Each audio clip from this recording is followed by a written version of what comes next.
For almost 2,000 years, all of the fathers, doctors, popes, and council fathers in their authoritative teaching taught that Almighty God created the heavens, the earth, the seas, and all they contain by acts of His divine will. He made each thing instantly, immediately, and perfectly for our first parents, Adam and Eve, in view of the Incarnation and the Immaculate Conception. In recent decades, many Catholics have become convinced that all of the different kinds of living things evolved from one-celled organisms over hundreds of millions of years through a process of mutation and natural selection.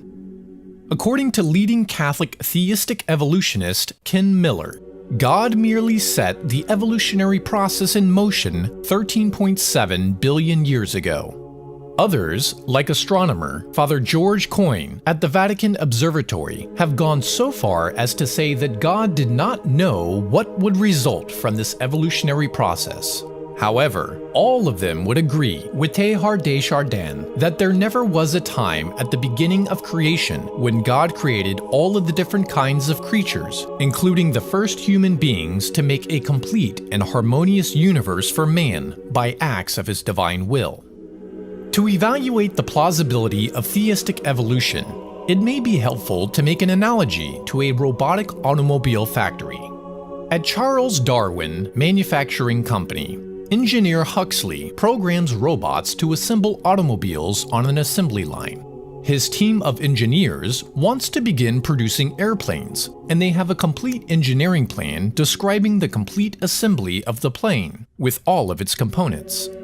Engineer Huxley observes that bugs occasionally occur in the software that operates the robots, and he orders the factory workers to watch for errors that will direct the robots to make the automobile even slightly more like an airplane. He orders them to ensure that only errors that cause the programs to crash completely should be eliminated. After a year, quality control notices a general decline in the quality of automobiles coming off the assembly line, without any observable progress towards the production of airplanes. When the stockholders complain that the factory is producing inferior automobiles and making no noticeable progress towards its goal of producing airplanes, Engineer Huxley explains that it requires much more ingenuity to use bugs and computer programs to reprogram the factory robots to make airplanes instead of automobiles. He adds that since the bugs are unpredictable, the possibilities for creative innovation are enormous and could lead to unprecedented breakthroughs in airplane design. The stockholders ask Engineer Huxley, since he has a complete engineering plan for an airplane describing the assembly of the plane with all of its components, why he does not obtain the necessary materials and reprogram the robots to assemble the airplanes according to the plan. When Engineer Huxley explains that this pedestrian approach would result in the elimination of creative possibilities, the stockholders demand that he be fired. So, with this silly analogy in mind, let's ask ourselves the question: would an all-powerful and all-knowing God use a method to make a human body that no engineer in his right mind would use to make an airplane? St. Thomas was right when he said, quote, "The opinion of those who say that it is a matter of indifference what one believes about creation, as long as one has a true opinion of God, is notoriously false.